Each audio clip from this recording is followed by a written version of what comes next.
Fala galera, Insurecast na área, começando aqui mais um episódio. Eu, Rafael Bruno. E Rodrigo Arasaki de terninho hoje, né, cara? O que aconteceu, velho? Direto do trabalho hoje. Teve que fazer exame lá no trabalho, por isso que você vai assim? Ninguém vai mais trabalhar de terno, velho. Cara, Faria Limer, né? Não sou não, viu, gente? É, se tá lá, vocês estão lá. Tá lá, mas não sou, cara. É Boa. Costume. E hoje, recebendo aqui um convidado que, segundo você... Nosso amigo, pô. Nosso Guima. Nosso Guima. Felipe Guimarães. Muito obrigado, Guima. Obrigado, Rafael, Rodrigo. Muito feliz em estar aqui com vocês. Eu admiro o trabalho de vocês desde o início. E eu tenho comentado, compartilhado, né? Então até já ajudar vocês aqui a fazer o jabá, né? Para compartilhar. Valeu. Acho que é importante, porque falar de seguros hoje no mercado ainda é algo muito incipiente, né? A gente ainda não tem muita gente falando de seguros. E eu acho que essa iniciativa, ainda mais de fazer isso algo mais informal, é muito legal. Então, parabéns. E eu tô muito feliz de estar aqui. Valeu, Boa. Guima. Obrigado mesmo. E galera, eu te zoando que você tava de terno, nosso convidado de terno também. Mas não foi pra você não, tá, Guima? Sou Faria Limer também. a gente veio junto, cara. A gente veio junto. Boa. Caiu uma super chuva hoje, né, Guima? E quando a gente tava vindo pra cá, mano, eu ficou preso no elevador, cara. Não tem noção, cara.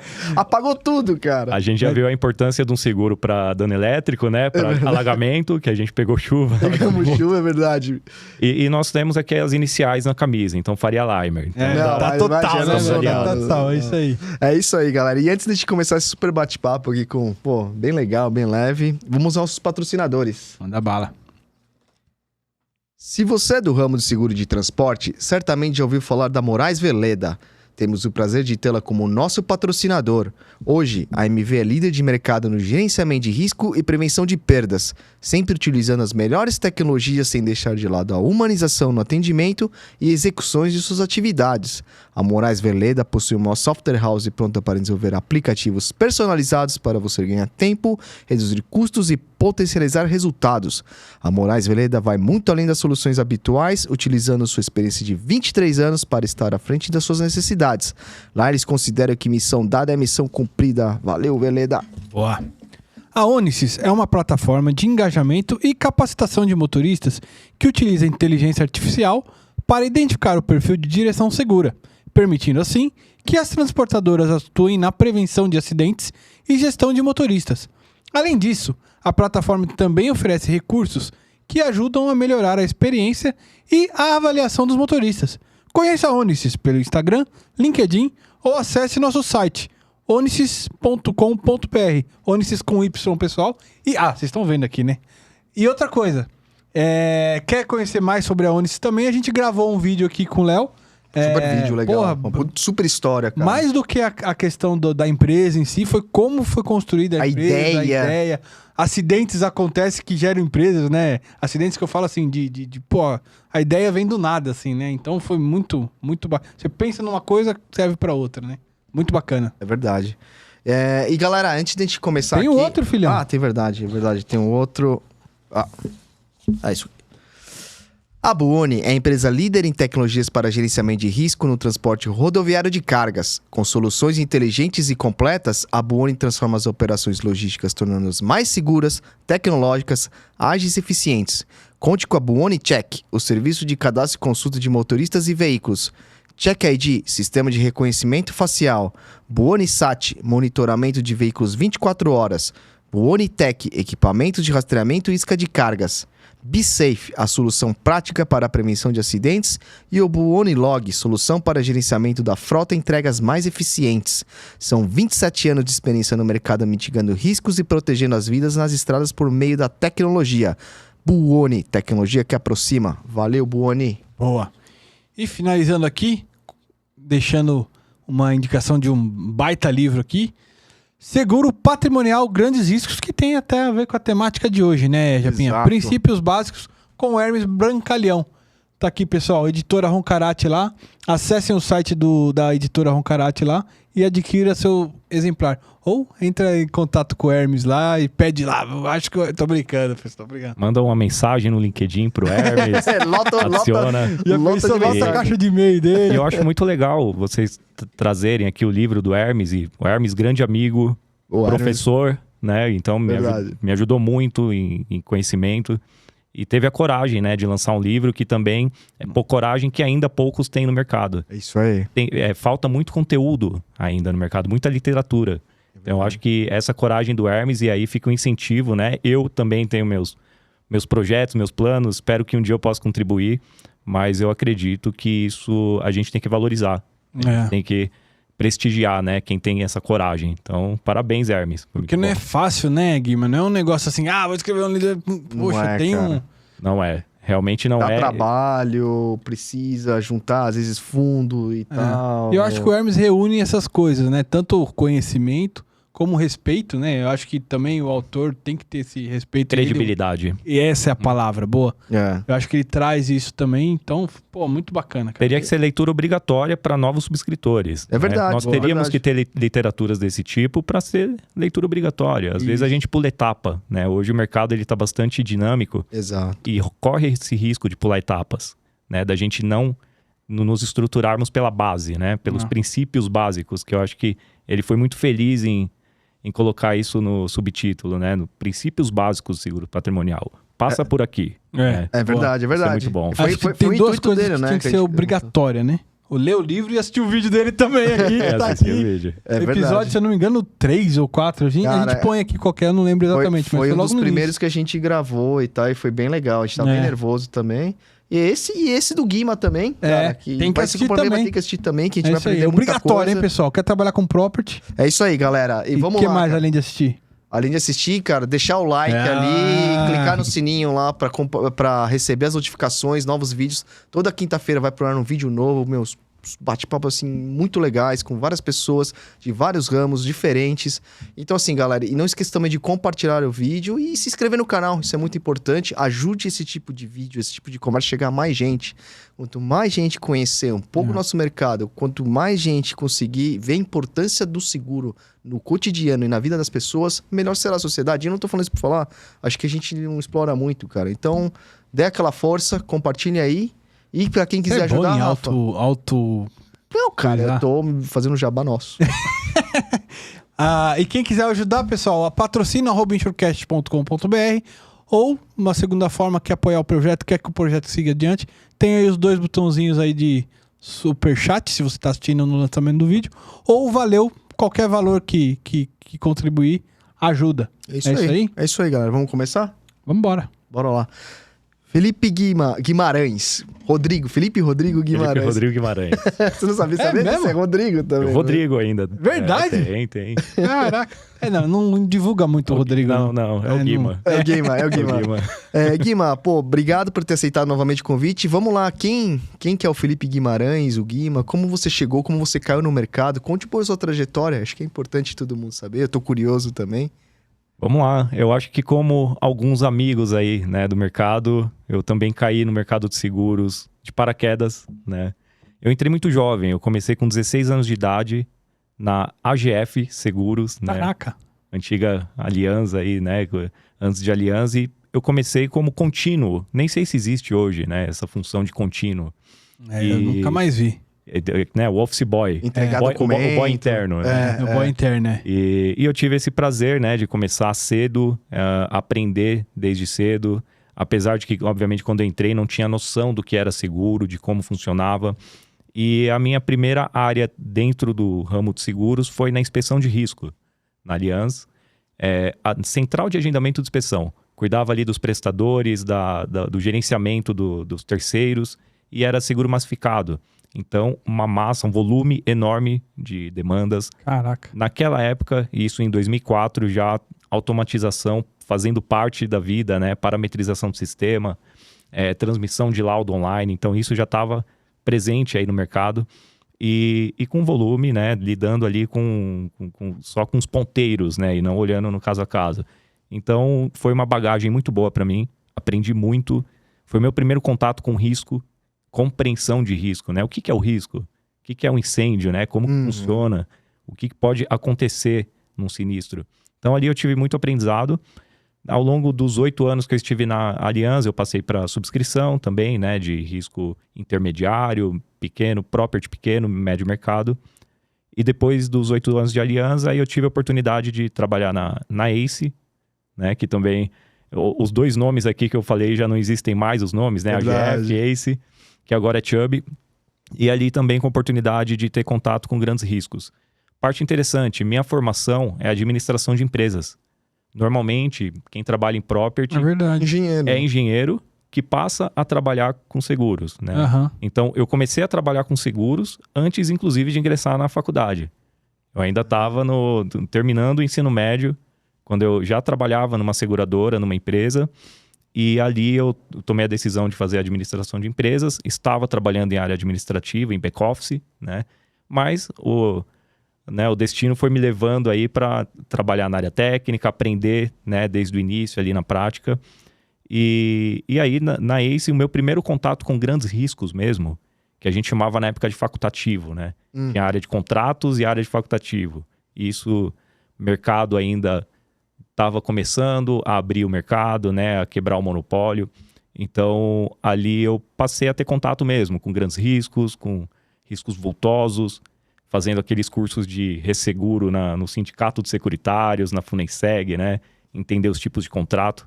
E a partir dali, aí eu já, né, comecei a mudar um pouco minha visão do que era o mercado, do que era risco, do tamanho que era o mercado, do tamanho das oportunidades que tinha no mercado. Aham.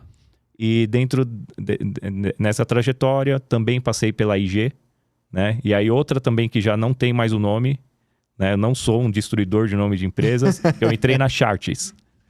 Entrei para trabalhar na Chartis, que aí eu passei pelo rebranding da Chartis para IG.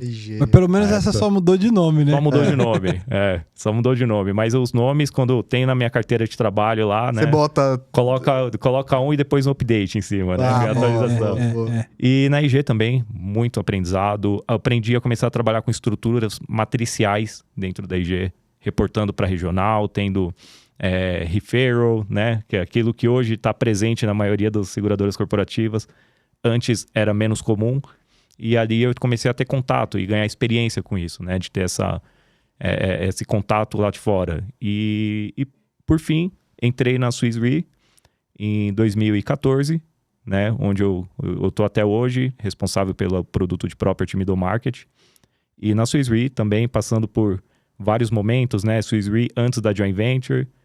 Depois, na Joint Venture, trabalhei bastante. Fui morar no Rio de Janeiro.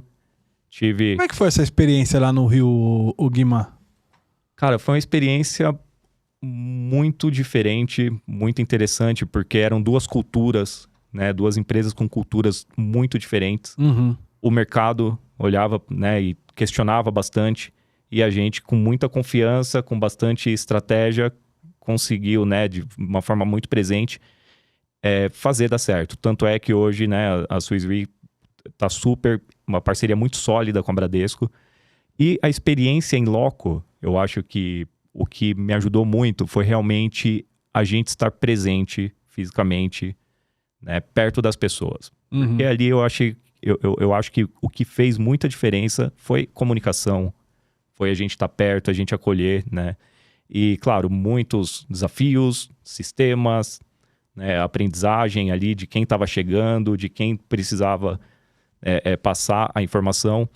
E muitos questionavam na época, qual é a cara da nova empresa? Vai ser a cara do Bradesco, a cara da Suíça, a cara de um e de outro. E o interessante é que se criou uma identidade, né? Então eu acho que eu vejo isso com Chubb, Itaú, né? Com Ace, Itaú na época, que se questionava qual que é. E eu vejo que todos esses M&As que aconteceram, as empresas, elas organicamente criaram sua própria identidade. Virou uma nova empresa. Uma nova empresa, uma identidade única, né? E eu acho que isso que faz a diferença nesses M&As. Mas é um desafio em tanto. No entanto, é bastante aprendizado aí que a gente leva. Eu acho que isso que você falou é sensacional, assim, porque... E você conseguir fazer isso não é fácil, porque eu também já trabalhei em algumas fusões aí, e uma delas, cara, durou por muito tempo, que você via claramente a diferença, sabe assim? Você tem o pessoal do lado A e do lado B, que o modo de trabalho é totalmente diferente. Você contar com um aqui, você contar com o outro ali, a forma de atendimento, tudo vai ser totalmente diferente. Então, eu acho que quanto antes a empresa cria essa nova identidade, mais ela passa um recado correto pro mercado, né? Quanto antes, melhor, né? Não, total. Até porque isso daí você mexe diretamente na cultura da empresa, né? Ah, Então, é verdade. E cultura, eu costumo dizer que cultura é nada mais é do que como é assim que a banda toca, né? É. Eu brinco que o que é cultura aqui dentro da empresa? Não, é como as coisas funcionam. É como as coisas funcionam que determina qual é a cultura, né? Então aqui se faz assim, você precisa passar por esse processo, essa é a esteira.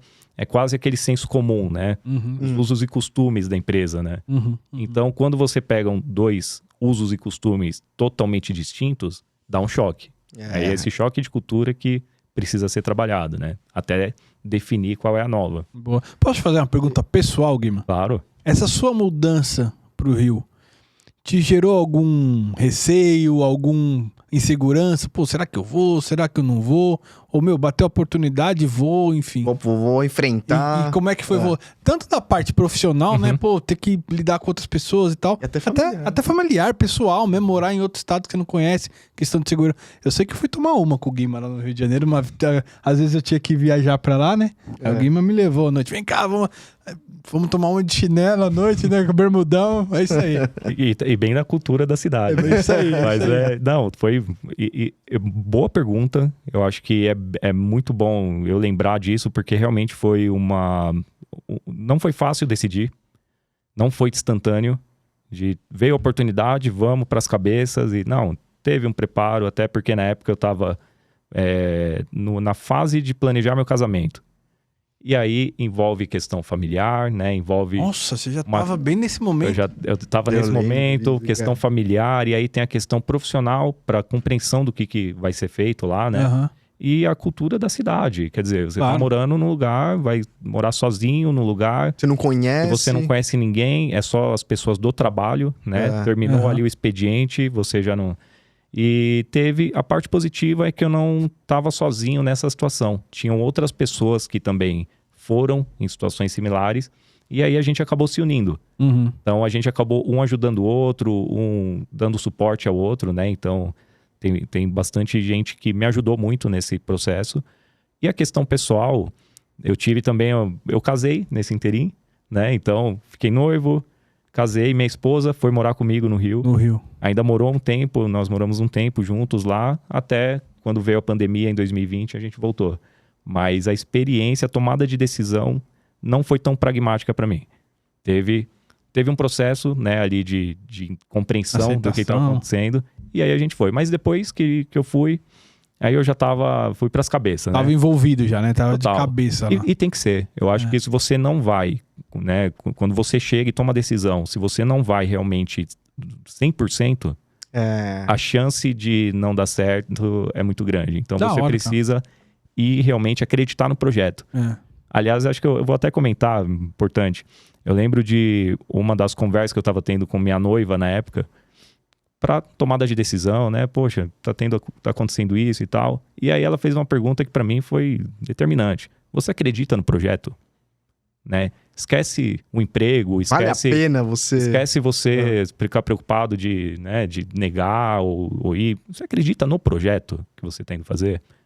E eu respondi de forma muito confortável. Acredito. Eu acho que faz sentido esse projeto. E ela falou, então você já tomou a decisão. A decisão já está tomada. Olha que da hora. Então, para mim, isso foi determinante. E o apoio familiar também ajuda muito. Muda o cenário, né, Guima? Ajuda demais. Isso é uma coisa que eu sempre falo, até aqui da gente e tal, quando a gente pensou na ideia que, obviamente, a primeira pessoa que a gente eu falei foi minha esposa, né? E ela, não, legal. Aí, tudo facilita, né? Tudo facilita. Abre um caminho. Abre um caminho importante, né? Porque eu costumo dizer, é difícil você separar totalmente pessoal do profissional. Uma coisa está conectada na outra e aí é o crescimento, é a prosperidade, né? Nossa, como ser humano. Então, eu acho que fazer uma separação completa disso é muito difícil. Se a minha esposa não estivesse on board no projeto junto comigo, eu talvez não teria conseguido ter êxito no que eu fui fazer. Boa. A família realmente é importante, é igual quando a gente tentou aqui também montar, acho que o Theo falou, acho que por esse caso também. Mas, Guima, vamos lá. A questão hoje da questão de seguro de propriedade... Só antes de entrar na questão do assunto, só finalizando a sua trajetória, e hoje, como é que tá, Guima? Você voltou para São Paulo, Hoje eu voltei para São Paulo em 2020. Você tá fazendo lá, que eu não tô mais lá, não sei. E começou a pandemia. E, enfim, algumas mudanças, né, dentro da estrutura da empresa. E hoje, especificamente, eu sou responsável pelo Property Middle Market. Então, o Middle Market, que a gente chama de middle, alguns dizem que não é middle, porque vai com valor em risco até 800 milhões de reais. Nossa. É uma linha de corte alta. No entanto, a gente tem um processo bastante alinhado para essa faixa intermediária. E isso permitiu a gente conseguir até subir um pouco a barra. Uhum. Os objetivos são um pouco diferentes, né, do que você olha para os grandes riscos, porque aqui a gente foca muito em portfólio, né? Análise de portfólio, análise de demandas, quantidade, enquanto no grandes riscos é a lupa, né? Eu brinco que a gente tem que trabalhar com uma lupa na mão para passar no clausulado, na inspeção, no processo, né? Então é o tailor-made que a gente costuma dizer. E eu tenho também a responsabilidade pelo digital, que é plataforma online que fica na ponta, e esse sim é muito mais portfólio, é muito mais análise de volume, né? Tecnologia, muita tecnologia embarcada, então é muito interessante, né? Ver que dentro do mesmo segmento, mesmo dentro do mesmo ramo, a gente tem faixas diferentes, né? A gente tem esteiras diferentes que fazem total diferença, né? Fazem total sentido na hora de executar. Então, hoje eu estou responsável por esse segmento dentro da Suíça. O digital seria o corretor ir lá e cotar sem te mandar questionário. Tem intervenção. Ele recebe ele a cotação entra, lá. ele mesmo consegue tirar a cotação, consegue E tá transmitir. funcionando, Guilherme? Os corretores preenchem ou criaram o caso e tal, não? Existe demanda, né? Os corretores precisam disso, né? Os corretores, principalmente para riscos menores, com tickets pequenos, ele precisa de agilidade.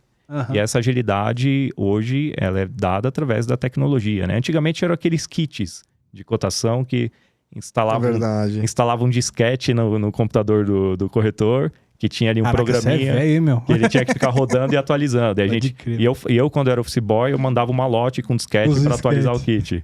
E agora, não. Agora, né, a gente tem plataforma web-based, que o corretor entra, ele mesmo tira a cotação, respeitando, obviamente, alguns parâmetros que as seguradoras colocam de limite, tamanho do risco, atividade. E aí, dependendo dos parâmetros, da combinação deles, ele determina se vai para a mesa analisar, né, se é aceito ou não é aceito, preço.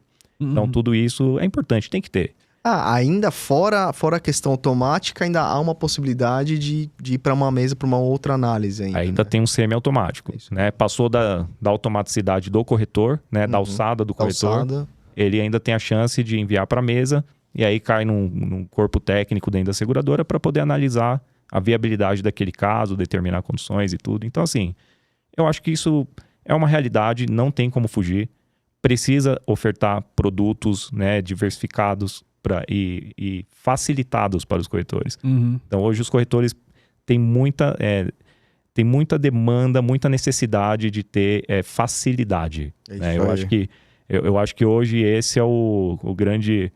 Né, é a palavra do momento, porque hoje é tudo muito imediatista, né? Então, se a gente não leva uma facilidade e trava o processo, acaba saindo do mercado, né? Você fica para trás. E o mercado tem acompanhado, em geral, os concorrentes? Você vê isso se concretizando, se movimentando? Hoje, né? É realidade ou só poucas seguradoras estão trabalhando na parte digital, Guilherme? Eu acho que hoje é uma realidade. Hoje, não só hoje, né? Como eu comentei, há quase 20 anos atrás eu já fazia isso, né, em seguradora. Então, o que hoje eu estou vendo que tem outras tendências chegando também, que é, por exemplo, colocar machine learning na ferramenta, né? Que é análise preditiva de probabilidade de fechamento de uma cotação. Isso é uma realidade, já existe, já acontece. Mas esse machine learning, como que ele funciona? Ele pega dados estatísticos anteriores ou estuda isso e te dá... me dá exemplos, por cotação? Tipo pela ou por segmentação, sei lá, você tem, sei lá, sua carteira tá cheio de... Tô exemplo, tá? Nem sei se é apetite. Mineração. Cara, aqui é onde você vai ter condições melhores de ir, né? Não sei se é isso. Como que funcionaria isso? É por aí, é banco de dados, parametrização. Eu brinco que a primeira etapa do machine learning, né, é o beabá. A gente vai ensinar o básico ali pro robô. vamos dizer assim. Vai Só mandar que- o livro do Hermes lá pro robô. Só que vai mandar o livro do Hermes, ele vai ler. Só que o ponto interessante é que ele tem uma retroalimentação a partir de cada dado novo que vai entrando. É uma capacidade imensa de processamento de dados, que é, né, são os big datas, né, que tem de banco de dados e por trás aquela capacidade de você criar o processamento de dados, quase algoritmo, né? Quase aquela coisa de você estar ali zapeando o Spotify e aparece uma música ali que é do teu gosto, porque o algoritmo entendeu que aquilo ali faz sentido para você. Da mesma forma, é o machine learning. Ele vai entender que aqueles parâmetros, que aquela situação faz sentido para o portfólio da companhia. Então, isso já existe, já tem seguradoras que trabalham com análise preditiva de propensão de fechamento. Né? Então, chega um Você pedido... consegue ser mais assertivo. Chega um pedido, o robô olha, baseado em toda a tua história, vai nesse cara que esse daqui você tem mais Prioriza esse chance. aqui. E esse outro aqui, putz, Nem agradece, pode, agradece porque não vai, né, ele não vai ter tantas chances. Agora, aquele outro, a parte que é interessante, o outro que não tem chance, se de repente ele consegue provar o contrário, né, um caso específico que entra e fecha, o robô reaprende. Ah, E ele vai que da hora. reaprendendo. Ele vai pegar alguns dados e vai pensar por que fechou aquele. E vai tentar, e vai Exato. descobrir o que foi E um próximo diferente. passo que eu tenho lido, né, no mercado que está acontecendo é expandir isso para risco. Não olhar só para o negócio, porque até agora a gente está falando do negócio, está Sim, falando sim. do fechamento. Fechar ou não, né? Eu diria assim, isso daí é para Comercial. área comercial. É. A área comercial, né, vai agora tá evoluindo para o risco, de olhar e falar, esse risco, qual é a possibilidade realmente dele dar um sinistro? Né? Isso aí é Olhando, demais, hein, cara? olhando tudo, olhando qualidade de risco, as proteções contra incêndio, né, elemento humano, O histórico. CEP do cara. o antigo LOC, né, que antigamente, enfim, as seguradoras usavam, que era localização, ocupação, construção. Aham. Isso Bom, tá aqui no livro que eu já li. ele tá no livro. Né, para quem tiver curiosidade, que quiser aprofundar. É. E tudo isso influencia. Quer dizer, às vezes uma mesma atividade no sul do país, ela vai ter um comportamento diferente dessa atividade no Nordeste, Uhum. né, ou em São Paulo. Então, tudo isso tem uma influência que são tantas informações que a gente ainda usa os nossos manuais, né? Aham. Para os mais velhos de mercado, Quem mais usa, antigos né? de mercado, né? Quem Os usa, antigos usa a TSB, né? A gente tá lá no manual de instruções. Agora, hoje a gente já tá com tecnologia disponível para colocar isso dentro de uma inteligência artificial, Da hora. né? Para o próprio robô começar a indicar. E isso é uma realidade que já está começando a ser desenvolvida, né? As áreas de tecnologia aí das empresas já têm falado muito sobre isso, e eu acredito, aí, opinião minha pessoal, que, logicamente, não para tudo, né? Eu acho que ainda grandes riscos, né? A mineração, por exemplo, o risco vultoso, ele vai depender muito ainda da subscrição manuscrito, tailor-made, mas os portfólios pequenos e médios, eles têm uma tendência de passar por essa tecnologia. Eu acho Eu não fantástico, sei, fantástico. cara. Eu acho que tudo, cara. Tem o chat GPT que se fala muito agora. Que negócio incrível, meu. O Japa falou que nem cota mais, só joga lá o bagulho do mano da Tá louco, cotação. não tem como, tem que seguir o guideline. A não ser que eles entendam o guideline da companhia já também, né? Mas não é difícil. Não é difícil. Não, e é incrível mesmo, porque falando de inteligência artificial, não sei se vocês viram também, acho que no Japão existem inteligências artificiais que são utilizados na justiça, advogados, em termos de processos.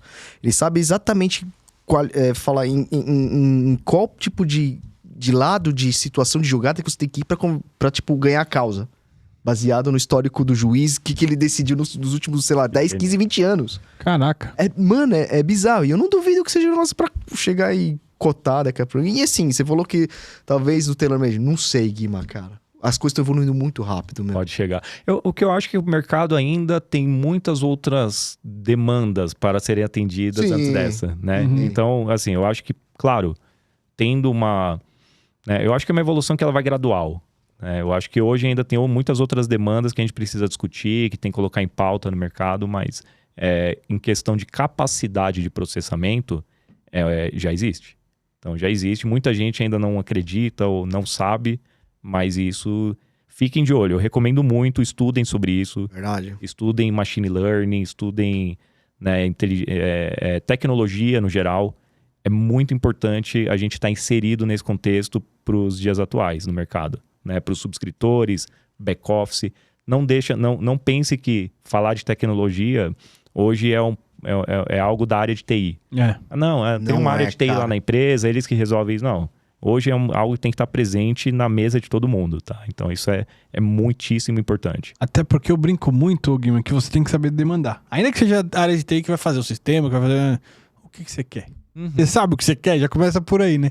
E muitas vezes a gente reclama de algo que vem, mas será que a gente pediu direito? Será que a gente passou a mensagem do que a gente quer? Exato. Então é importantíssimo o que você está falando mesmo, de estudar, de entender as possibilidades, até onde dá para ir. Exato. Não, daqui a pouco os caras vão pensar por você nisso aí também, meu. Não, e eu diria o seguinte... Vai fazer entrevista aqui, o chat. Juro.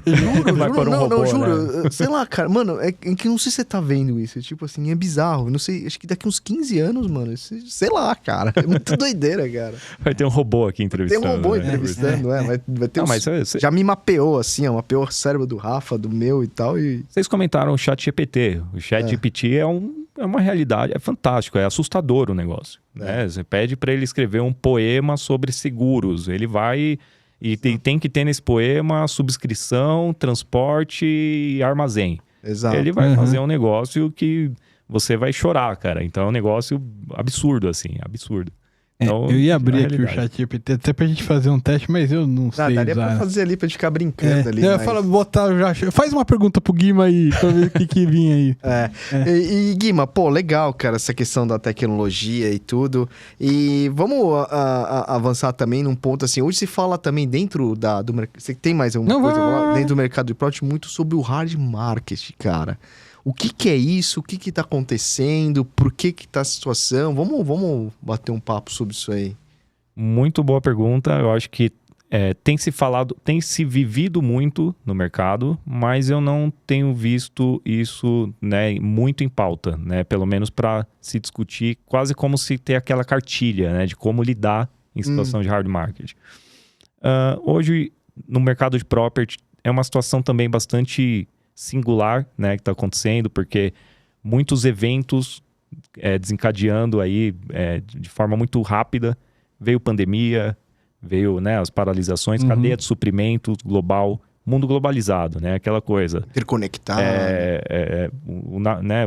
Fechou a fronteira lá na Ásia, a montadora aqui dos Estados Unidos, ela para de produzir, né, e no Brasil cascateia, o preço do carro sobe.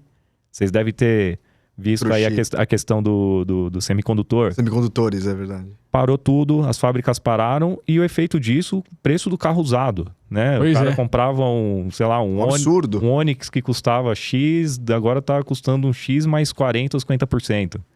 Então, no final das contas, isso é um reflexo, né, do mundo globalizado, cadeia de suprimentos.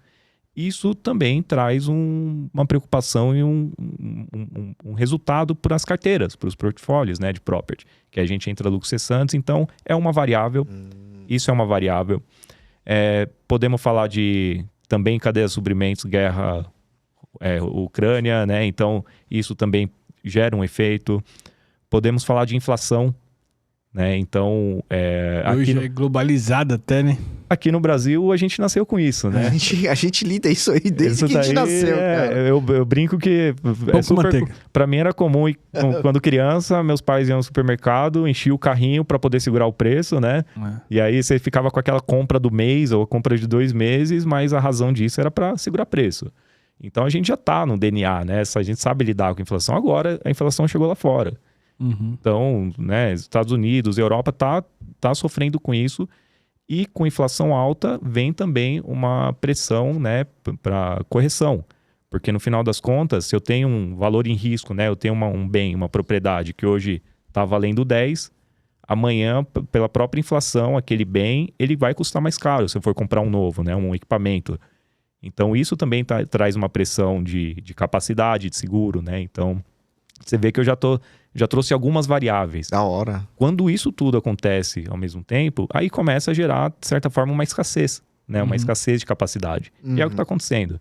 Então tem acontecido, não estou falando que está esgotando, não vai ter mais capacidade, mas as resseguradoras, né? Os mercados, eles estão passando mais a lupa, como eu comentei.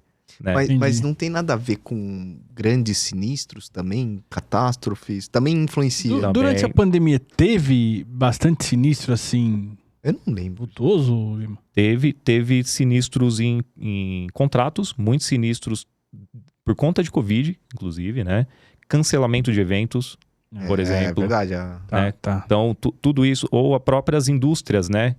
Também diminuíram. sofreram. Então, tudo isso elevou a sinistralidade e aí tem os eventos catastróficos. A gente fala aí do furacão, né?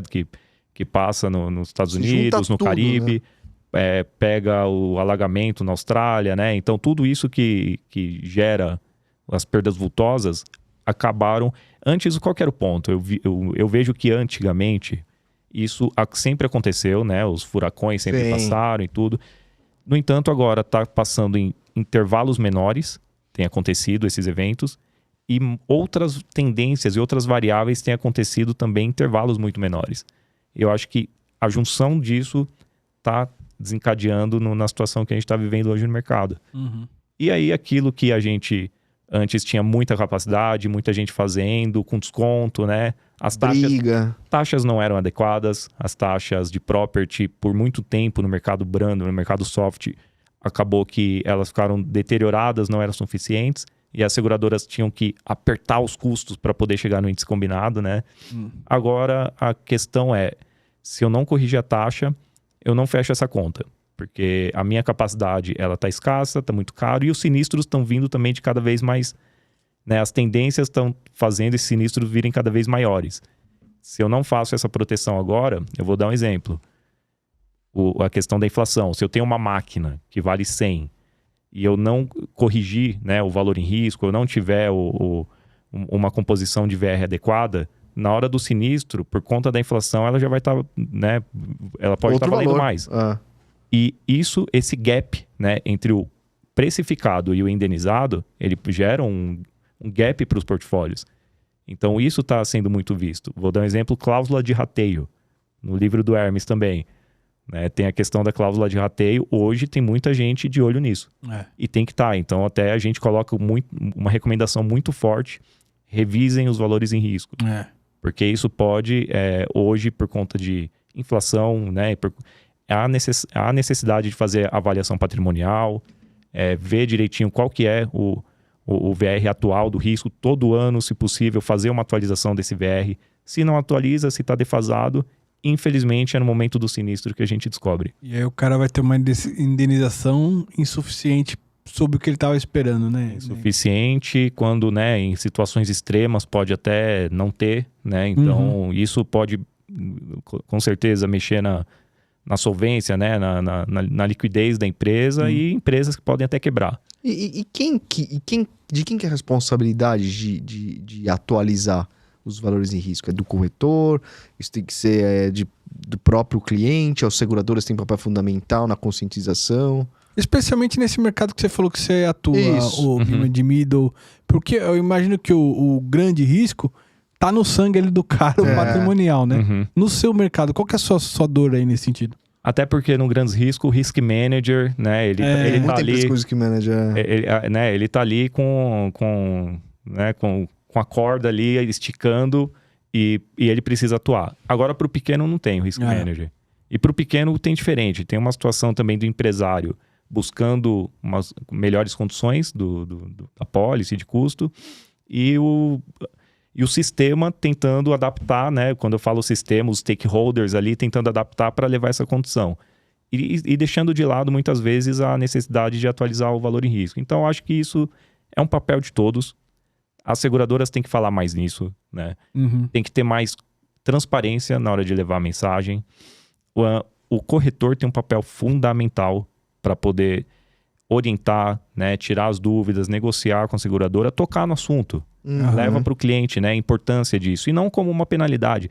Eu acho que a gente precisa desmistificar que o seguro ele tá para negar, né? Que o seguro ele tá para colocar exclusão, que ele tá para passar a caneta. Não, tem que desmistificar, mostrar a importância disso pro negócio, né? Do empresário e dos clientes também se interessarem pelo seguro e não colocarem ele no passivo de custos. né? Se interessarem realmente a discutir sobre, deixa eu entender minha pólice. Corretor, vem cá, deixa eu entender como funciona e por que funciona desse jeito. Que eu acho que a partir do momento que a gente consegue criar essa comunicação entre esses stakeholders, aí eu acredito que as coisas vão começar a mudar. Agora, só a seguradora falando, só o corretor tentando, ou o cliente se preocupando e os demais não participando disso, eu acho muito difícil. Eu acho que tem que ter uma sinergia e aí eu acredito muito nas comissões que tem no mercado, né? FENSEG, enfim. Eu acho que tem muito a agregar para isso, né? Nessas comissões para a gente divulgar. Né? E como um canal como esse também. Eu acho que vale a pena. E nessa questão aí que você falou de atualizar e tal, uma coisa que é comum no transporte é o cara mandar o questionário com as informações. Quanto é que as informações... Óbvio, ele não fala isso. Mas você vê que, igual a copia e cola, às vezes o cara não muda nem a data do questionário.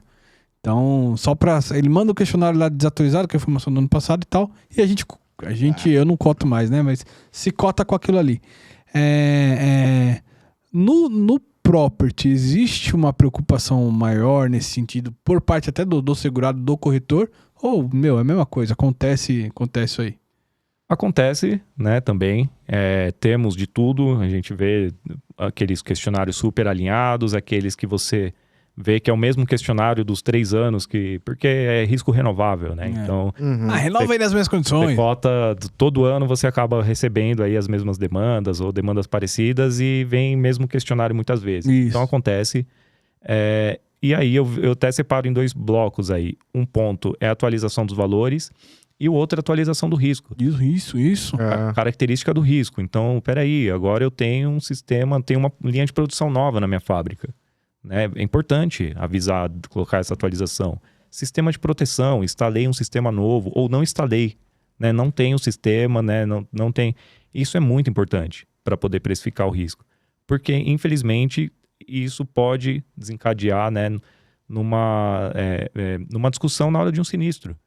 Então esse tipo de discussão, e eu sou muito do partido de eu prefiro conversar muito na contratação e pouco na hora da regulação. Isso. É bom pra gente, é bom pro segurado, vai tá fácil, pro corretor, né? Que seja tudo alinhado antes, porque, como você falou, muito bom. Justamente, porque é onde a gente presta o serviço, né, pra sociedade, vamos pensar assim, porque o seguro tá aí pra trazer resiliência pra sociedade. Então, quer dizer, a pior coisa é quando você, né, nós como pessoas físicas, o empresário, do dono da indústria, tem um sinistro, tem um evento e você fica com dúvida se você vai ter cobertura. Isso é muito ruim, traz, né, incertezas, traz angústia. Então, o ideal é que a gente consiga minimizar o máximo possível. E a forma de minimizar é trazer isso na subscrição e também com o apoio do corretor para levar essa mensagem para o segurado, né, na hora de contratar e reconhecer a importância disso. E não só, a seguradora A ela é mais engessada do que a seguradora B, então eu vou para B, né? Então ainda tem esse estereótipo, né, da seguradora que é roda presa, né? Que eu vou contar com aquele cara lá que ele não sabe de nada, é um roda presa, não quer saber, né? O cara não gosta de fazer negócio. Eu vou com meu amigo lá que ele caneta tudo. Mas aí, no final das contas, a gente está desincentivando essa evolução aí, né, do mercado. Então... nessa linha aqui, exatamente que você falou, e ainda voltado para a questão do hard market aí, você acha que teve todas essas variáveis que você explicou, mas as seguradoras que é o final ali da cadeia, ali que tá na linha de frente, né, tomando risco ali, ela teve uma pressão dos resseguradores por questões de contrato também para se mudar, e essa mudança foi rápida, o mercado assimilou de uma forma rápida, ou tiveram aqueles que continuaram indo na pegada e os outros já se retraindo, aí houve desbalanceamento de prêmio em mercado indo para mais um para um, ou foi todo mundo uniforme? Porque é difícil, é concorrência, né? Como que se gera... é porque assim, eu fico imaginando o transporte, isso poderia chegar né? Como que todo mundo trabalha no hard? Eu costumo dizer que... tirar aquela... Desculpa, rapidinho. Tirar aquele negócio que você falou, excepcional. Aquele negócio, esse cara aqui é pró-negócio. Beleza. Mas qual que é o resultado que ele tá deixando? Qual o resultado dele? Exato. Né? É o resultado negativo, positivo, e o positivo é de 1, 2% do ano que não paga a inflação? A curto prazo pode até ter, né? É. Agora pensa no portfólio, no Exato. ciclo de um portfólio. Então, Aí pode vir a conta, né? pois é. Mas é engraçado, eu costumo dizer, antigamente a gente falava muito que tem a questão da bola da vez, né? Putz, qual que é o mercado que qual que é o que vai sair rasgando aí, né? Então, sempre tem a bola da vez, às vezes a gente é a bola da vez, Claro, enfim, claro. por Não, estratégia da empresa. É. Mas antigamente era mais falado a bola da vez, hoje não tem. Então acho que eu não vejo que foi um rompimento pragmático, foi algo que foi acontecendo, das seguradoras começarem a mudar o critério, a avaliar, né? Ainda a bola da vez existia ali por um tempo, mas aos poucos foi se cortando. Eu acho que é muito influenciado pelas renovações dos contratos de seguro e também pelas políticas das próprias seguradoras. Porque Não dá pra perder dinheiro. não dá pra perder dinheiro, né? E no final das contas, acabou que equalizou, né? Eu brinco que na corrida ali, na Fórmula 1, entrou o safety car, alinhou todo mundo, né? Realinhou todo mundo, agora vamos pra relargada.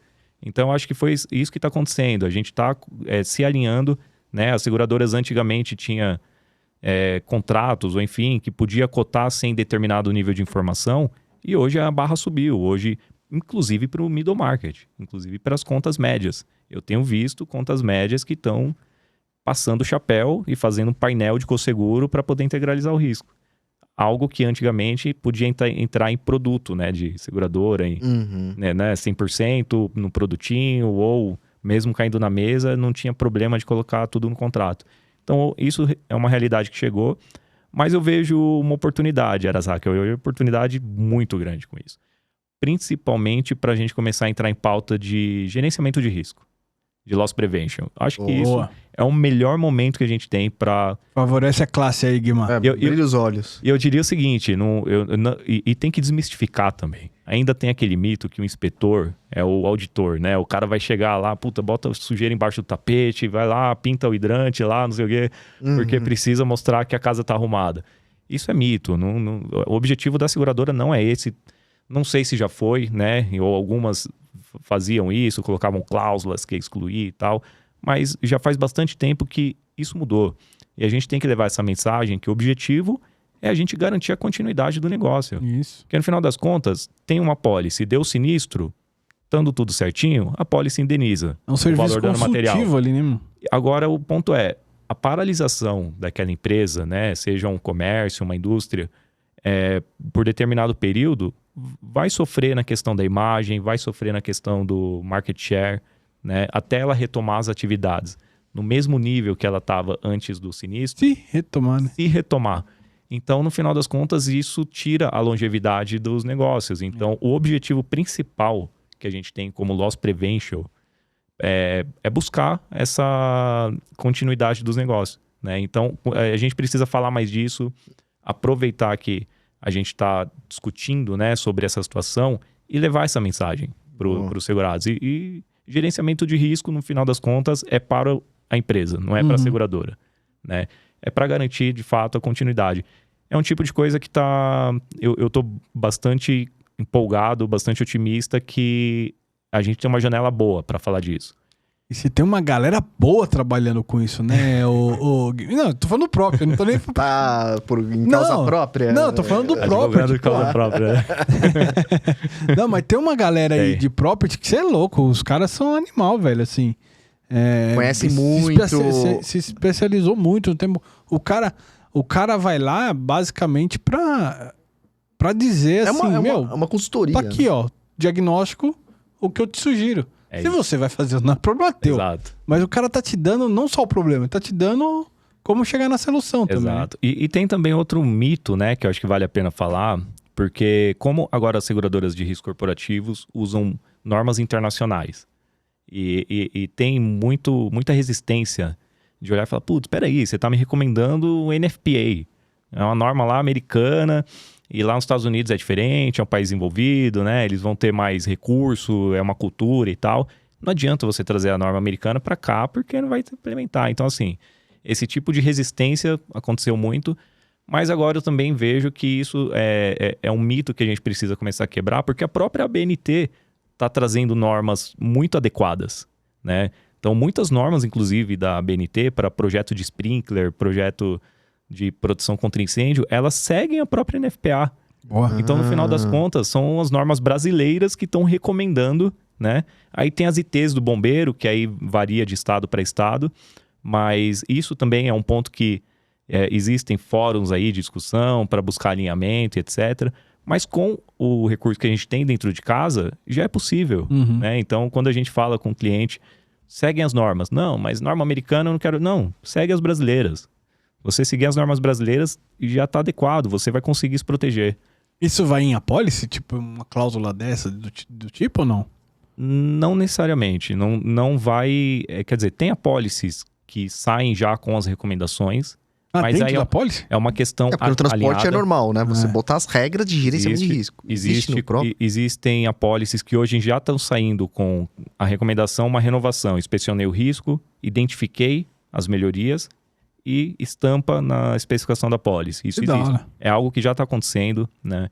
Então, é algo que eu acho que, de novo, não olhar isso como visão de auditor, né? Putz, a seguradora está aqui passando a caneta, dizendo que eu tenho que investir. A gente reconhece que às vezes o investimento é alto, né? Num galpão, instalar um projeto de sprinkler, às vezes precisa mudar, fazer obra estrutural e tudo. Então, é desafiador para o empresário. Mas ao menos, eu diria assim, eu costumo dizer, vamos começar pelo básico. Vamos olhar ali o elemento humano, né? Muitos aspectos de elemento humano que trazem... Vou dar um exemplo. Permissão de trabalho a quente. Né, Firewatch, que costuma vir lá nas recomendações em inglês e tal, mas a gente também traduz, não precisa ser em inglês. Tem esse outro mito, né? A gente usa muito termo lá de fora. Não, vamos falar simples. A gente tem que ser simples, né? Isso. É isso aí. Permissão de trabalho a quente é algo que eu já vi situações de sinistros que ocorreram, que o cara fez a solda perto de um depósito onde tinha o produto acabado, combustível. Construção com, por exemplo, isopainel. Essa solda, ela não teve o trabalho adequado, não teve autorização, né, a vigilância. Aquela fagulha, ela por conta de uma reação, depois de um bom tempo, ela encandeceu. E aí aquilo ali gerou uma fonte de ignição de um incêndio, porque ele estava perto de material combustível. Fechou o triângulo do fogo. Pois é. Né? Então, no final das contas, isso gerou coisas que eu vi, sinistro de dezenas de milhões de reais. Então, por conta de um procedimento. Falta de um procedimento, né? Então, acho que não precisa a gente já chegar, putz, tem que instalar o sprinkler de cara. Não, vamos começar por aquilo que não tem investimento. E negociar esse prazo, as coisas que são mais difíceis, tem prazo. Eu brinco muito assim, pegando o exemplo do sprinkler. O sprinkler é pra quê? Pra combater o incêndio, basicamente. Ele não vai prevenir, ele vai combater, vai prevenir de se alastrar. É depois do evento, né? Isso, mas ele vai prevenir de não ser um negócio maior. Beleza. Então, já que eu não tenho isso, o que eu posso fazer para que isso não ocorra? Para prevenção. Né? Então, aí entra essas questões que você falou. Vamos separar aqui a área de trabalho quente de área de armazenagem, que produto pode estar perto, qual que não pode. E determinados produtos você tem que ter afastamento, né, de pilhas, não pode estar muito perto, enfim, e por aí vai. Então, são procedimentos que não vai te gerar custo nenhum. Talvez vai te custar espaço de armazenagem, sim. Mas vai te gerar o quê? O conforto de estar mais seguro, né? Mais seguro, de realmente evitar que aquele evento ele se consolide, né? Então, acho que isso é uma combinação, né? Da prevenção e o combate a incêndio. E isso é um tema que precisa entrar mais em pauta nas conversas. Eu acho que é aquela coisa, o pessoal fala muito, as taxas estão subindo, né? As franquias e etc., mas às vezes não é só a taxa que precisa subir, às vezes não precisa mexer na taxa, vamos mexer na qualidade do risco. É isso aí. Ao invés de você pagar mais caro, né, invista, uma franquia, né, sua franquia está muito alta. Olha para tua franquia, vamos investir a metade do que você tem de franquia na qualidade de risco da tua empresa. De repente, se acontece um evento, você com uma franquia tão alta assim, vai ficar muito mais, né, caro para o teu bolso do que se você investir numa prevenção. Não estou dizendo nem no combate, né? Não estou nem falando ainda de instalar o sprinkler, que também é fundamental. No entanto, a prevenção ela já ajuda. Perfeito. E uma grande dor, você perguntou da dor, eu achei bem legal essa pergunta. Uma grande dor que a gente tem hoje é comunicação. Então hoje é muito difícil a gente estabelecer essa comunicação, né? E quando eu falo comunicação com o próprio segurado, de ter um corretor segurado, né? Os corretores têm muita dificuldade de estabelecer isso. porque também tem concorrência, a gente precisa tomar cuidado com isso. É um mecanismo um pouco complexo. Mas eu acho que a partir do momento que a gente conseguir demonstrar a importância e abrir esse espaço de comunicação, pedir informação, devolve a informação, né? Vejo qual que é a importância daquilo, enfim, não só na inspeção, né? Porque tem aquela, vem aqui inspecionar, quer informação? Vem aqui, a porta está aberta. Viaja para cá, né? Traz o teu cara de São Paulo para ir para o interior do Mato Grosso para vir inspecionar aqui. Então não é simples também. Né? Às vezes a logística não permite. E muitas vezes a gente consegue avaliar isso através de informação. Um questionário, Tem sistemas hoje que o cara se auto-inspeciona lá, né Guima? Tem sistemas, tem massificado já está, né? Algumas empresas já atuando com autoinspeção. Isso é uma realidade, né? Então acho que tem que explorar bastante esse ponto e não só levar, né? Porque tem aquela coisa de, vai levar um preço maior porque não tem capacidade, porque o mercado está duro. Não. Eu incentivo, tem o preço, mas tem a qualidade do risco. Uhum. Agora é a chance, né, da gente buscar essa melhoria. Por isso que eu vejo que é uma oportunidade. A gente tem a oportunidade. Boa, Guima. Existe concorrência, assim, referente a gerenciamento de risco? Por exemplo, o que eu quero dizer é o seguinte, sei lá, você tem as taxas muito parecidas, sei lá, prêmio de R$10, segurador A, B, C, 10, 8, 9, 9. Tá ali, né? Mas o cara prefere porque uma seguradora recomendando muita coisa. Existe isso? Sabe assim, puta, é chato, eu vou ter que gastar mais dinheiro para investir. Mais osso na vida. Aí eu faço a conta aqui, esse menos investimento. Vamos nesse aqui. Cara, tem de tudo. Tem sim, esse tipo de concorrência. Eu diria o seguinte, a gente precisa ficar atento, né? Para entender qual que é a dor, qual que é a perspectiva do cliente sobre aquilo que a gente está levando. Eu volto a dizer, eu insisto na questão dos mitos de mercado, né? Tem muitos mitos de mercado quando a gente leva a mensagem, tipo, o cara não quer a conta. Eu vejo muito isso. O cara mandou um risco com uma cotação com um montão de subjetividade, é porque não quer a conta. Vou levar para o outro. Tem aquela questão de você mandar, ele chega no cliente, ele fala que vai fazer, tenta buscar essas alternativas, como você falou, e no final não consegue e vai empurrando isso para frente. Então tem de tudo. Eu acho que a gente precisa ficar... Parecido. É bem parecido, tem de tudo. Hoje o mercado ainda está assim, mas de novo, o hard market, eu acho que como a gente está nesse tema, ele vai abrir essa janela. A gente precisa... entender isso para poder buscar essa janela de comunicação. É uma solução, inclusive, para sair do hard market, né? Até para sair. Isso que exato, clicando. Ele tá saindo, ele começou agora. Como... Cara, vai durar, na sua opinião? Eu escuto lá de fora que esse período, esse ciclo de hard market que a gente está tendo, ele tá levando bastante tempo. Mais do que se imaginava. Mais do que se imaginava. Acreditava-se no início que ia ser realmente uma passagem, né? Mas tá demorando. Muitas crises também. Mas sempre houveram ciclos? Cara, histórico, anos e anos atrás? Quase 20 anos no mercado, esse é o primeiro que eu passo, né? Desse tamanho, desse tempo que tá levando, né? De você realmente, precisa de capacidade. E eu tô falando isso, o corretor hoje tem esse desafio, mas as seguradoras também têm. Que eu tenho o desafio com o meu ressegurador, tenho um desafio com o cosseguro, com as minhas contas, né? Então, todo mundo tá agora de mãos dadas e tentando buscar solução. Mas eu diria que o que eu li, né? O último período forte, assim, foi 11 de setembro. O mercado precisou se restabelecer. Mas, no final das contas, esse é um período bastante longo, cara. Não tá sendo algo, assim, que é comum, né? Não é esse ciclo, ele tá realmente sendo bem diferente dos demais. Tá bem diferente. Só que teve um combo, né, de problemas, né? Você teve um Covid, você teve... Em sequência, né? E o desafio é saber o que vem por aí. Eu acho que esse que é o problema. O que vem por aí? O que a gente pode esperar, né? Sei lá, nos próximos meses. Vai em Taiwan. É igual quando você fala, quais são os seus projetos para os próximos 5 anos? Hoje em dia é muito, cara. Você fala assim. Então, acho que o mundo tá tão dinâmico, né? As coisas estão se transformando tão rápido que, sei lá, pode ser que ano que vem alguma coisa. Ou não, ou que nem você falou, soft, de repente volta, né? O mercado volta e vem mais players, vem mais investidores, não sei.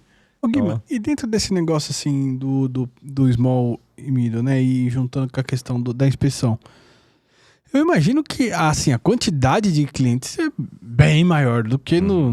Né, enfim. Como controlar essas recomendações? Você manda a recomendação e pronto, já fiz minha parte, né? Você Guima, né? Você seguradora, manda e já fiz minha parte, ou geralmente tem um sistema lá que eles conseguem controlar a recomendação, cumprir, não cumprir, manda ali alguma... Como é que tá funcionando isso hoje? Para o risco digital, para aquele que é o pequenininho que o cara cota na ponta, isso não é uma realidade, né? Então, a inspeção é de verificação, normalmente, né? Então, quando tem aquela aceitação condicionada à inspeção, pega aquele regulamento lá da Circular SUSEP dos 15 dias, põe embaixo do braço, até os 15 dias da transmissão da proposta eu inspeciono. E isso que eu estou falando é o que eu fazia lá na GF. Inspeciona, deu, né, passou pelos olhos do analista, entendeu que aquilo faz sentido, aceitou o risco. E é aleatório ou não essa inspeção? Essa aqui, vamos pegar essa aqui. Como que é? Não, o critério normalmente por segmentos, né? Pelos parâmetros, e o segmento é um dos principais. Esse tipo de atividade que tem inflamável, uma atividade mais complexa, inspeciona, e essas outras atividades dispensa a inspeção, né? Entendi. Isso normalmente no produto você configura, é configurável. Então você olha lá, riscos com limites até tanto, e da atividade X pode dispensar, porque isso daqui, historicamente, nos portfólios não dá tanto sinistro e a gente ganha na massa.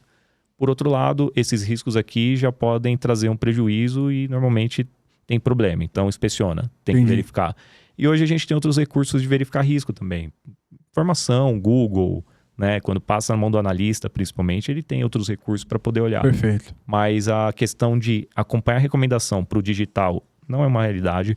Para o middle, que sai do digital, que vai para a mesa, aí é ainda o mercado, e aí eu falo pelo que eu observo, ainda não está tão tecnológico, vamos dizer assim, né? Ainda tem muito espaço aí de desenvolver tecnologia para fazer controle de recomendações, botar um robô lá para ficar analisando, não sei. Mas tem bastante espaço para desenvolver ainda aí. Ainda é muito manual. Show. Não sei se, né, isso é algo que vocês passam também, mas é muito manual. Eu pergunto porque essa é uma dor que eu tenho. Eu não tenho nada, eu assim. Eu tenho a impressão que... Pra controlar é difícil, cara. É difícil, A área de vocês estão um passo à frente, assim, né? Um só? Vários passos, né? E como é que funciona a questão, assim, nessa parte de recomendação aí, Guima? Vocês dão um prazo pro cara? Sei lá, você tem 90 dias para se adequar, senão tá fora. É engraçado isso, porque tem recomendação e exigência, né? Então, qual que é a diferença? Tem esse ponto, que aí é aquela coisa. A exigência, ela pode ter um contraponto ali na pólice, que pode ser uma franquia ou até uma isenção de cobertura. Se no momento do sinistro identificar que você não atendeu, né, se ocorre um sinistro, ele pode ser negado. Isso é exigência. Essa prática da exigência, ela não é tão comum. Existe, né? Tem seguradoras que atuam, mas não é tão corriqueira. A recomendação de melhorias, que aí não envolve anulação de cobertura, não envolve... É uma recomendação. Aí é uma recomendação. Aí é aquela coisa, olha, tô te indicando, né, na visão da seguradora, qual que é um caminho de proteção de risco. Você vai atender, né, se você quiser. No entanto, se não atendeu, aí começa a criar uma questão de negociação. A seguradora vai olhar contra os olhos. Putz, não atendeu, o risco não melhorou, vou sair do risco. O mercado pode olhar diferente, putz, vou aumentar, vou sair do risco. Aí o outro que olhou falou, putz, por que saiu, né? Por que saiu de onde você estava? Então, né, o que está acontecendo? Então, isso daí já é uma questão mais de mercado, negociação e etc. Mas a exigência, ela pode também entrar numa questão de franquia. Tem seguradoras que usam cláusulas, né, e podem usar, enfim, isso daí é super de mercado fazer isso. Usar cláusulas de franquia, dizendo assim, se você atende a recomendação, você tem um benefício da franquia, né? Sua franquia é, sei lá, 1 milhão, se você atendeu a recomendação é 500 mil. Até para gerar um incentivo. É interessante isso, né? Você olhar e falar, putz, peraí, eu tenho uma pólice com uma franquia de 1 milhão. Igual você vai colocar lá como é que chama? A vacina no veículo, né? Que não tem isso? E coloca em várias partes do produto. Ou rastreador, ali, né? Se você tiver o rastreador, você ganha um desconto no teu seguro. Isso. É mais ou menos isso, né? Então, putz, peraí. Então, eu como segurado, legal, vou colocar rastreador, me me ajuda aqui a ter um benefício. É. Então é aquela coisa, putz, sua franquia é alta. Se você colocar, atender a recomendação e pôr o teu rastreador, né, a tua proteção na tua planta, tua franquia fica menor. Então isso também é algo que é comum colocar, né? O mercado atua e eu acho interessante. Eu acho que é legal mostrar o valor daquilo, né? E não só o valor financeiro, mas a importância daquilo, no final das contas. O Guilherme, você sabe que... Eu já te contei essa história aqui em algum outro episódio, eu não lembro qual. Mas você é um cara que me deixou mais chato. O subscritor raiz. Mais chato ainda mais do que chato, já é, cara. Eu já Mano sou do normalmente, céu, né? cara. Nossa Por quê? Senhora. Porque você abriu uma coisa... Você abriu meus olhos pra uma coisa que eu gostaria até que você comentasse, até pra que todos os teus subscritores de transporte ouvissem, né? Normalmente, quando eu trabalhava junto com você lá, tal, a gente estava cotando um risco que tinha armazenagem. Aí, geralmente, no transporte, você tem lá uma cláusula lá, por 7 dias, por 15 dias, por 30 dias, por 60 dias, de modo a caracterizar sei lá, deixar mais branco. Não é tudo isso risco e tal, né? Só que aí, você, como é que você cota aqui e tal? Me ajuda aqui, me abre os olhos aqui, tal, aqui. Aí você falou... Mas tá, 120 dias, 30 dias. Mas chega a mercadoria todo dia, certo? Certo. Sai todo dia, certo? Certo. Ou seja, sempre tem mercadoria no local, certo? Certo. Então o risco não é 7 dias, 20 dias, é 365 dias, é o período da pólice. E, aquilo lá parece que fez caralho, por que eu nunca pensei nisso antes? E assim, hoje em dia, o Guima, a gente tá num momento no transporte que os limites de armazenagem estão muito altos. Muito alto, cara. Muito alto. E com taxas de transporte. Que aí até se você puder comentar também, você diz assim, o que é uma taxa baixa no property? Isso aqui é uma taxa muito baixa. E comenta um pouco disso que você me ensinou, Guima. É bem interessante essa visão, né? Porque são as perspectivas. Porque no transporte você vai ter a perspectiva de olhar a mercadoria embarcada, né? Então, aquela mercadoria que chega naquele dia e tal. São riscos temporais, né? Temporário. Puta, eu fiquei um dia, o caminhão deixou um dia, depois saiu. Exato. Agora, no property, a gente vê a mercadoria armazenada. Ou seja, é muito baseado no conceito de carga de incêndio. Qual é a carga de combustibilidade que existe dentro do risco? Independente de qual é a mercadoria que está ali, né? Então, acho que é uma outra perspectiva. Quando eu começo a olhar, não é a mercadoria A, é a mercadoria B, né? Porque a A ela já foi despachada, mas no final das contas, se a carga de material combustível estiver presente, o risco existe. Então, é isso que a gente precisa olhar. Qual é a carga de combustibilidade que tem dentro do armazém no período? Porque tem também aqueles outros tipos de armazenagem que são, por exemplo, produção sazonal, né? Acontece muito em, por exemplo, agribusiness, né? Sei lá, usina de açúcar e álcool. Tem ali a entre-safra que, né, o estoque pode ficar um pouco mais... ficar vazio, ficar menor. E aí, tudo bem, porque aí aquele período todo, né? Sei lá, uns 3, 4 meses, ele vai ficar com estoque baixo. Agora, numa atividade de logística, né, de armazém, no final das contas, a mercadoria entrou e saiu, mas se eu estou armazenado, se eu tenho uma carga de incêndio ali dentro, depositada, ela vai gerar um risco, né, um risco de incêndio. Então, esse risco de incêndio, ele vai muito da carga que está lá. Quando eu falo carga, é o material combustível que está ali armazenado, e não necessariamente se eu vou ficar um dia ali com meu, né, com a mercadoria A ou B. Porque se todo dia chega a mercadoria, no final das contas, ele vai ter risco o ano inteiro. O ano inteiro. Exato. Então, essa que é a visão que acho que muda, né? Essa é a perspectiva que muda. Agora, diferentemente, que não é o caso se o armazém ficasse com as prateleiras vazias, que isso não acontece. Existe, tá? Por exemplo, os armazéns de cross-docking de verdade. Por que eu falo de verdade? Que tem muita gente que coloca cross-docking 30 dias. 30 dias não é cross-docking. Cross-docking, a carga chega. No máximo de um dia pro outro, a carga sai. Cruzadoca, exato. E aí, por que eu falo no máximo de um dia pro outro? Porque às vezes, sei lá, aconteceu alguma coisa, não sai naquele dia e tal. Então, a carga que vai ficar de fato dormindo no armazém armazenada, você reduz bastante a capacidade do armazém. Pô, é um gigante. Mas é pra entrar, chegou um monte de carga 4 horas da manhã, lotou o armazém. Às 10 horas da manhã já tá vazio. Aí faz sentido isso que você tá falando, né? Agora... Se entra e tá sempre cheio, pô... E tem também aquela questão da estoque variável, né? Tem o pico, o valor de pico, o valor médio, enfim. Isso daí também é um ponto interessante, porque no final das contas, em qual momento que a probabilidade do sinistro é maior? Quando tá no pico. Quando o estoque está cheio. É isso aí. Ali a probabilidade de sinistro, né, de incêndio, aumenta demais, porque ele está com uma concentração de carga combustível. Lembra da fagulha que eu falei lá? Que doideira, cara. Aquela fagulha no estoque abarrotado ali de carga combustível, a probabilidade de dar um sinistro é muito maior e a intensidade do sinistro é maior, né? Então isso daí também tem que ser levado em conta. Ah, não, ele fica em pico só 30 dias. No caso, né? Putz, uma semana. Mas é ali que está o risco. É ali que está o risco. É ali que está o problema. Então, isso daí precisa ser taxado, né? Precisa ser precificado. Então...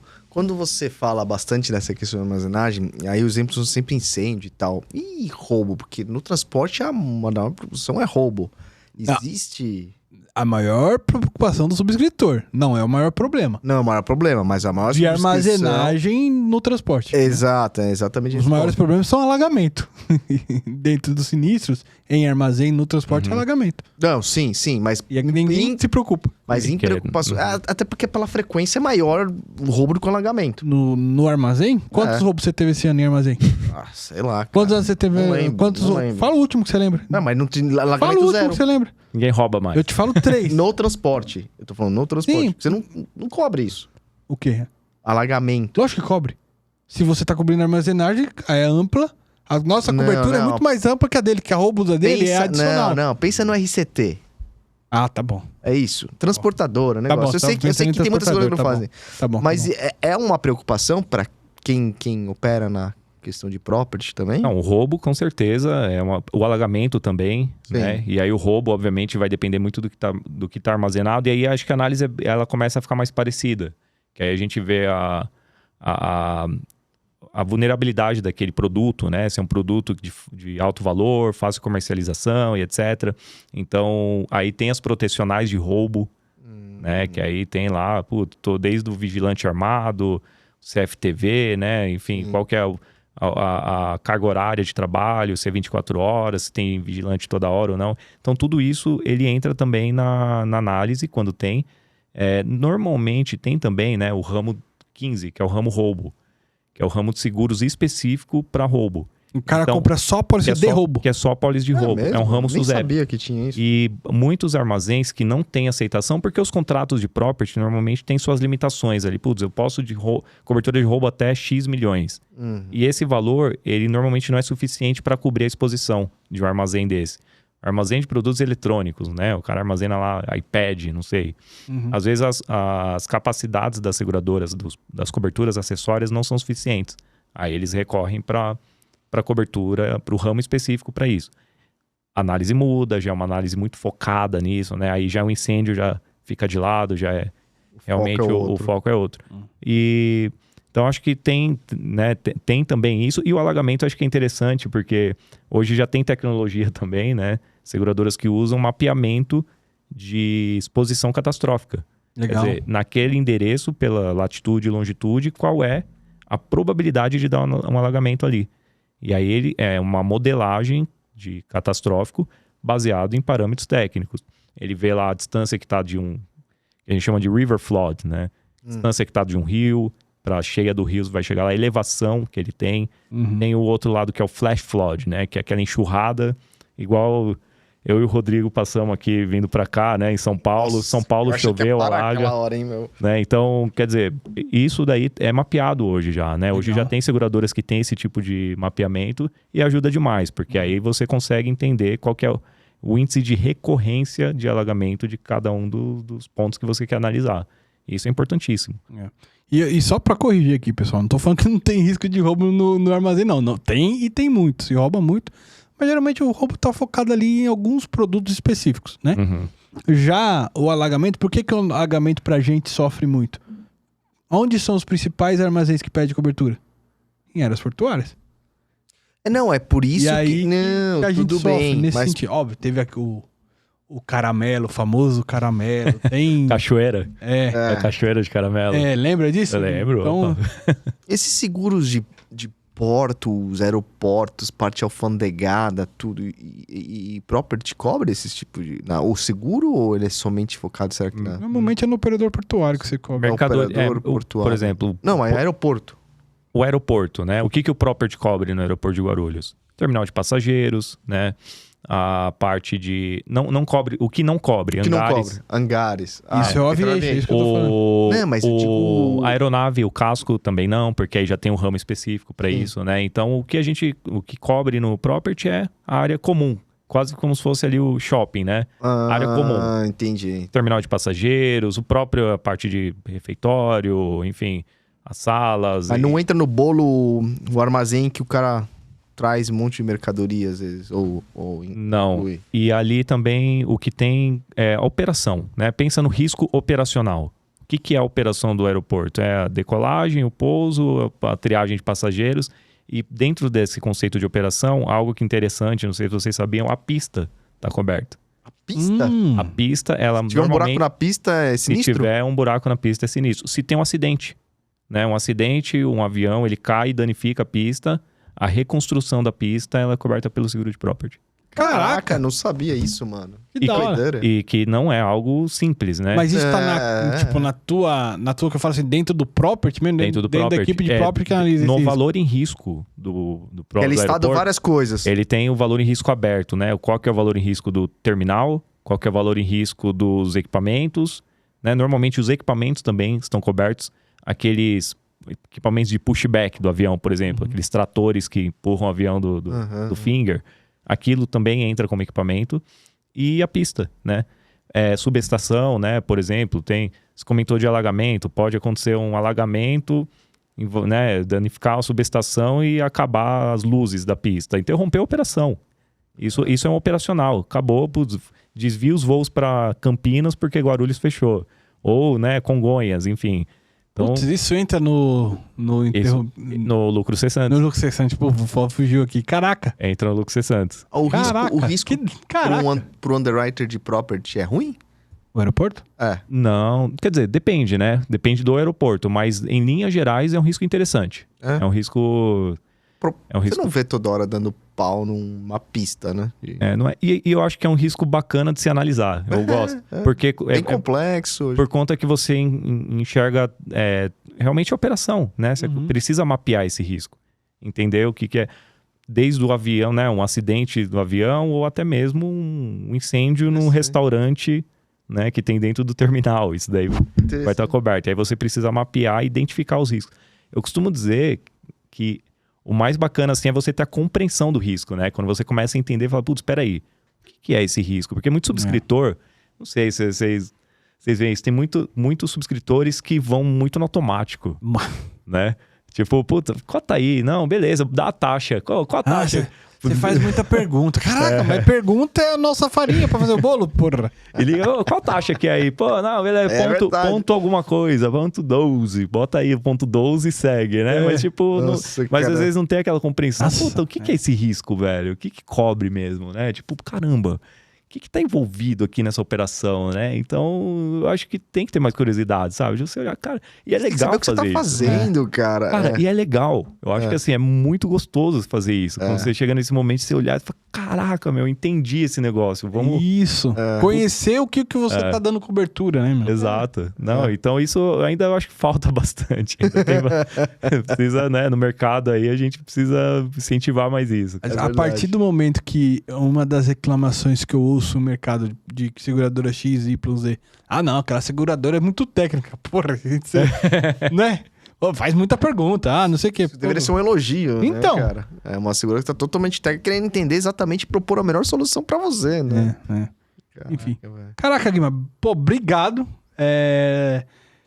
Acho que, você trouxe muita informação bacana aqui, cara. Eu adorei aqui. A importância dos temas que a gente abordou, muito atuais. Acho que foi muito legal. Mais um subscritor raiz aí que vem aí, né? Começou e chegou na posição que ele tá hoje, cara. Fenomenal. Isso é verdade, cara. Eu acho que a gente entrou junto, mais ou menos. Mais ou menos junto, na mesma época. Pô, e acompanhar, sempre foi um parceiro lá, ajudou quando precisava. Eu acho que isso é uma coisa Até hoje, às vezes eu tenho aqui uma dúvida de armazém. Putz, cara, o Guima... As áreas como precisam responde? se conversar mais, Deixa eu cara. fazer um disclaimer aqui. Não sou especialista em armazéns, hein? Não, Quem estiver não, assistindo. Senão- não, amanhã vai chover de cotação pro de Não, armazém aqui. boa falar. Quer contar armazém? Felipe Guimarães. Você vai virar o rótulo, né? Como é que é? Na thumb lá, o corte, né? Vai fazer o corte. Já virou um corte isso. Vai fazer o corte lá, olha, fala. Guima Tem um adora- sisteminha top Guima aí pra adora cortar seguro armazém. de armazém. Né? Então já o disclaimer, não é, o caso. Como fala? É um clickbait, cara. Chegou no clickbait, cara. Mas show de bola. Gostou? Adorei. Meu, sensacional. Puta bate-papo leve. Eu tô até agora, eu até confessar, quando a gente recebe o convite, dá um nervoso, fala, caramba, puta, eu vou lá, câmera, aquele negócio todo, né? Mas, cara, é muito leve, né? Chegar aqui, você já relaxa, bate-papo mesmo com amigos. E o que eu acho mais legal nisso tudo aqui é a linguagem, porque é uma linguagem bastante informal. Cara, isso que é bacana. Tira aquela formalidade e eu acho que é isso que cria empatia, né, com as pessoas. Então, vocês estão de parabéns, muito legal. Continuem. Putz, continuem muito, que dure muito tempo, porque realmente dá um diferencial no mercado. Dá um diferencial muito bom mesmo. Obrigado. Agradeço muito pelo convite. Imagina, o prazer foi nosso, Guima. Foi um meu super atualizado bate-papo. Acho que a gente abordou muitas coisas importantes que você falou que é fundamental as pessoas conhecerem. Realmente a questão do... O Rafa dá risada pra mim que eu tô... Mas enfim, eu acho Não, que... tá dando risada eu acho que... do que a gente conversou antes. Caraca, até hoje vocês quebram o pau. Fala de nós dois. Os caras brigam até hoje. Os caras brigam até hoje, né, cara? Porra, eles brigam e não se separam, não se separam nunca, né? Não, briga até na padoca que a gente tava antes, né? Pô, mas vai pedir isso, mas você Não sabe muda, o que velho. é... Sabe o que é queijo branco? Queijo branco é mais leve. Muito bom. Mas, muito mano, bom. obrigado, gente. É Valeu, isso aí. senhores. Tamo Obrigado, junto. Guima. Foi um prazer recebê-lo aqui, matar a saudade. Também fazia muitos anos aí que a gente não se via Verdade. pessoalmente. Valeu, cara. Valeu, Recados tamo finais? junto. Vamos lá. Pessoal, sempre lembrando, o Insurecast é um projeto pessoal meu e do Rodrigo. Nada que falamos aqui tem a ver com as empresas que a gente trabalha ou que eventualmente já tenhamos trabalhado. É isso aí, galera. De novo, não deixe de curtir o nosso canal Insurecast, se inscrever no canal, ativar o sininho para receber as notificações quando o vídeo for pro ar. Tem o nosso canal de cortes, o Insure Cortes. Tem os shorts também, que a gente tá divulgando bastante. O do Guima vai vários shorts, cara. Leva bastante. É isso aí, galera. Tamo junto. Muito obrigado. Valeu. E Beijos, compartilha abraços. lá, hein, Guima? Ajuda Vamos compartilhar. Compartilha lá, compartilha Boa. lá. Bota Isso na aí. meta. Pensou? É isso aí. Valeu, pessoal. Um abraço. Até a próxima. Abraço. Valeu.